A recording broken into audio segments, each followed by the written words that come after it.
मनोज जरंगे पाटील यांचं मुंबईतील आझाद मैदानावर आज आंदोलनाचा 5वा दिवस आहे। काल कोर्टाने काही सूचना दिल्यानंतर आज मुंबई पोलिसांनी मनोज जरंगे पाटील यांना एक नोटीस बजावलेली आहे आणि यामध्ये आझाद मैदान लवकरात लवकर खाली करा असे देखील निर्देश त्या ठिकाणी देण्यात आलेले आहेत। या आंदोलनाचे आयोजन समितीतील एक काळकुटे पाटील सध्या आपल्या सोबत आहेत। साहेब, ती नोटीस वाचली असेल, त्या नोटीसमध्ये काही सूचना दिलेल्या आहेत, काय नक्की सांगितलं आणि पुढची पावलं कशी असणार आहेत? नाही, ती नोटीस दिली जरी असली तरी ते आम्हाला आझाद मैदान सोडण्याची नोटीस आहे आणि बऱ्याच नियम अटी आहेत, परंतु आम्हीही न्यायदेवतेला मागणी करू आज 1 वाजता सुनावणी आणि जरी नोटीस दिली तरी आम्ही त्याचं उत्तर देऊ ना, पोलिसांना उत्तर देऊ माननीय, आणि पोलिसांनी आमचं नाही ऐकलं, आमची परवानगी नाकारली, त्यांनी परत परवानगीचा अर्ज करू आणि नाही दिल्यानंतर आम्हाला न्यायदेवतेचे दरवाजे उघडेत ना। आणि तुम्हाला माहिती आहे ABP माझाच्या माध्यमातून सगळ्या महाराष्ट्राला देशाला सांगतो की गाईसाहेब, हे जे आझाद मैदान आहे इंग्रजाच्या काळापासून इथं आंदोलन होतात, तिथं परवानगी दिली काय नाही दिली काय, उपोषणाला कुणाचं हरकत नसावी असं माझं मत आहे आणि या महाराष्ट्रातल्या सगळ्या मराठ्यांचं मत आहे। शांततेनं एक माणूस स्वतःचा जीव जाळून तिथं जर बसत असेल आणि स्वतःच्या समाजासाठी काहीतरी मिळावं, गोरगरीब कष्टकरी बांधवाला काही मिळावं यासाठी जर बसत असेल तर तिथं उठण्यासाठी कुणीही नोटीस देऊ नये ही पोलीस बांधवांना सुद्धा विनंती आहे, सरकारला विनंती आहे। आणि जर हे मान्य होणार नसेल तर आम्हालाही जसं न्यायदेवतेने काल मुंबईत आम्हाला जे रस्त्यावर आंदोलक थांबलेत त्यांना बाहेर काढण्याच्या सूचना दिल्या, आदेश दिले, त्यांच्या आदेशाचं तात्काळ आम्ही पालन केलं। मनोजदादांनी एक आदेश दिला की कोर्टाच्या निर्णयाप्रमाणे आपण सगळे बाहेर जा। आम्ही रात्री 2 वाजेपर्यंत सगळे फिरलो, सगळे रस्ते आमचे सगळे सहकारी आणि आम्ही सगळ्या गाड्या नवी मुंबईला पाठवून दिल्यात, मुंबई महापालिकेच्या बाहेर पाठवून दिल्यात। म्हणजे आम्ही कोर्टाचा आदर करणारे आहोत, आम्ही नियम पाळणारे आहोत, पोलिसाच्या सूचना पाळणारे आहोत आणि आमची बाजू, आमच्या बाबतीतली एकच बाजू कोर्टात मांडली, एक ती बी छोट्या छोट्या ह्याच्यात झाली होती, खूप कमी, परंतु जे मोठ्या प्रमाणात चांगलं काही घडलं ते कधीही कोर्टासमोर आलं नाही किंवा लोकांसमोर आलंय, तुम्ही मीडियाने दाखवलं, परंतु ते कोर्टात पुढं दुर्दैवानं कोणी मांडलं नाही, याची खंत मराठा समाजाला आहे। काळकुटे पाटील साहेब, जर आज बघितलं तर आम्हाला हेच म्हणजे बऱ्यापैकी दिसते की मराठा बांधवांनी सगळे रस्ते मोकळे केलेले आहेत, रस्त्यांवरची आज वाहतूक एकदम सुरळीतपणे सुरू आहे, कोर्टाचे काही निर्देशांचं त्या ठिकाणी पालन झालेलं आहे। मात्र आज जी पोलिसांनी नोटीस दिली आहे की पुढच्या 24 तासात कदाचित आझाद मैदान खाली करा, त्याच्यानंतर मनोज पाटलांना हे देखील, जरंगे पाटील साहेबांना हे देखील म्हणण्यात आलेलं आहे त्या ठिकाणी की तुम्ही जे वक्तव्य केलेले आहेत माध्यमांवर त्याच्यावर सुद्धा आक्षेप त्यांनी घेतलेला आहे। नाही, आता ठीक आहे, आक्षेप घेतले असते, परंतु ते आमची मराठवाड्यातली भाषा आहे आणि आपल्याला एक वेळ जर उपाशी राहिलं तर आपल्याला चिडचिड होते बांधवांनो। दादा तर 5वा दिवस आहे आज आणि त्याच्याही 1 दिवस अगोदर ते उपाशी आहेत, रस्त्यानं येताना त्यांनी अन्नाचा कणही खाल्लेला नाही, त्याच्यामुळे दादांकडून एखाद दुसरा शब्द जर गेला असेल तर ती मराठवाडी भाषा आहे, ती मुंबईतल्या लोकांना ती शिवी वाटू शकते, मुंबईतल्या लोकांना किंवा इकडल्या लोकांना कायद्याच्या भाषेत ते चुकीचं वाटू शकतं, पण आमचं ते जे भाषा आहे ना त्यांची ग्रामीण भाषा आहे, रांगडी भाषा आहे आणि त्या भाषेतून कुणाचा हेतून, मनोदाचा हेतू कुणाच्या भावना दुखावण्याचा नाही, कुणाला काही वाईट बोलण्याचा नाही, फक्त ती मराठवाड्यातली भाषा आहे आणि थोडी शिवरा भाषा असल्यामुळे आमच्या मराठवाड्यातले इकडल्याच भाषात आणि तिकडल्या भाषेत फरक असला। म्हणजे आता पोलिसांनी जी नोटीस दिली आहे त्याच्याप्रमाणे पुढं काय हरकत, म्हणजे पोलिसांनी सांगितलं की जायचं नाही, मैदान खाली करा, पुढचे तुमचे आता पावलं कशी असणार आहेत? पण आता मनोजदादांनी सांगितलंय मी मुंबई सोडणार नाही आणि आंदोलन करण्यापासून त्यांना कोणी रोखता येणार नाही, हे कोर्टाने पहिल्या जजमेंट याच्या 2-4 दिवसापूर्वी सांगितलं, तेही सांगितलंय, त्याच्यामुळं आम्ही पोलिसाच्या नोटीसला कायदेशीर आमचे वकील बांधव उत्तर देतील हे मनोजदादांनी सांगितलंय, सगळे नियम पाळणार असं मनोजदादांनी सांगितलंय। आम्हा सगळ्याला सूचना दिल्यामुळे सगळे बांधव आता मुंबईच्या बाहेर गेलेत, फक्त आंदोलक आझाद मैदानात राहणार आहेत आणि आझाद मैदानासाठी पुन्हा अर्ज करतील आमचे वकील बांधव।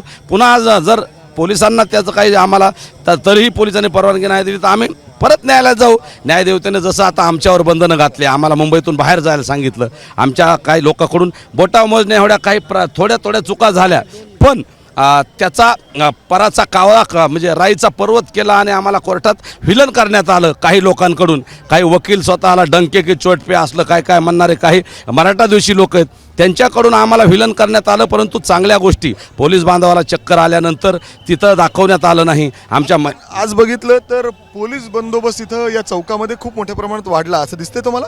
हो वाढलाय, पण आता कसं आहे वाढलाय, पोलिसाचं काम आहे कायदा सुव्यवस्था पाळणं, आणि आंदोलकसुद्धा आता काही आम्ही चुकीचं करणार नाहीत हे त्यांना शब्द दिलाय. म्हणून आणि आम्हाला अपेक्षा आहे सरकारकडनं आम्हाला परवानगी द्यावी, आझाद मैदानातच आम्ही बसणार आहे, बाहेर कुठे येणार नाही, सगळे नियम पाळू. आणि पोलिसांनी नाही दिले तर आम्हाला कोर्टाचे दरवाजे मोकळे आहेत, मायबाप न्यायालयाकडे आम्ही समाज म्हणून सगळे दाद मागणार आहोत. अर्थात जर पोलिसांनी जी नोटीस दिलेली आहे त्यानंतर जर आपण बघितलं तर आयोजकांनी पुन्हा एकदा या नोटीसला उत्तर देण्याचं या ठिकाणी ठरवलेलं आहे. कोर्टात जाण्याची वेळ आली तर तिथं देखील जातील, यांच्या वकिलांची टीम या ठिकाणी आहे. मात्र आज जर बघितलं तर मराठा बांधवांकडून काल कोर्टाने जे निर्देश दिलेले आहेत त्याचं पालन होताना दिसतंय. मात्र आता पोलिसांनी जी नोटीस दिली आहे त्याच्यावर कशा पद्धतीने पुढं पावले उचलली जातात हे पाहणं महत्त्वाचं असेल. कॅमेरामॅन विजय राऊतसह मी मिकी घई, एबीपी माझा, मुंबई. आमच्या मराठा आंदोलकांना जाणीवपूर्वक बदनाम करण्याचा या ठिकाणी प्रयत्न केला जातोय. या सरकारकडून आमचं आंदोलन मोडीत काढण्याचं जे षडयंत्र कशा पद्धतीने केलं जातं आहे याचं उत्तम उदाहरण आहे. याच्या गळ्यामध्ये जर आपण बघितलं तर एक मराठा लाख मराठा अशा पद्धतीचे रुमाल आहेत. याच्या हातामध्ये पाण्याची बॉटल आहे, बिस्किटचा पुडा आहे आणि पेरू आहे. याच्यावरून काय दाखवण्यात येतं आहे की हा एक आंदोलन आहे, परंतु हा आंदोलक नाही, हा प्रॉपर राहणारा MP चा मुलगा मराठा आंदोलकामध्ये कोणी पाठवला हे षडयंत्र या सदावर्तेंसारख्या वकिलांच्या माध्यमातून केले जात आहे. आणि कोर्टापुढे कुठेतरी खोटी बाजू मराठा आंदोलकांची दाखवण्यात येत आहे. मराठा आंदोलक मराठा महाराष्ट्रामध्ये एवढे मोर्चे निघाले, हे शांतताप्रिय पद्धतीने निघाले, परंतु मराठा आंदोलकांना जाणून बुजून कुठेतरी खोटा नॅरेटिव्ह पसरवला जातोय की हुल्लडबाजी करतायत, असं करतायत, मुंबईकरांना त्रास देत आहे. परंतु मराठा समाजात कोणालाही त्रास देत नाही. हे असे घुसखोर लोक या आंदोलनामध्ये आमच्या घुसताय आणि आमच्या आंदोलनाला गालबोट लावण्याचा प्रयत्न या ठिकाणी केला जातोय. याचं हे दुसरं उदाहरण आहे. 15 मिनिटं अगोदर आम्ही एक दुसरा माणूस पकडला CST स्टेशनवर, त्याचाही व्हिडिओ बघा.